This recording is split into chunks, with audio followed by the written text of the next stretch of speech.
आज या ठिकाणी भव्य आणि दिव्य बैलगाडाचा जंगी सामना बघायला आलेल्या माझ्या बांधवांचं मी सहर्ष स्वागत करतो.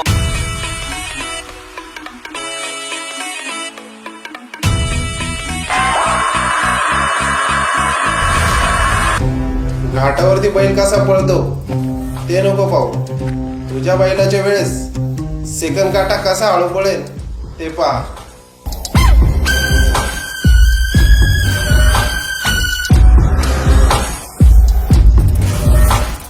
तुझ्या जर बैलगाड्यावरती दिसला ना तर बैलाच्या आवाजी आहे ना तुला घाटात झोपेन.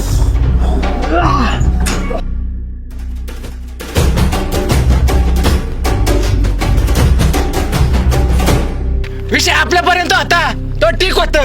विषय जर पहिल्यापर्यंत गेला ना तर डायरेक्ट बांगडी.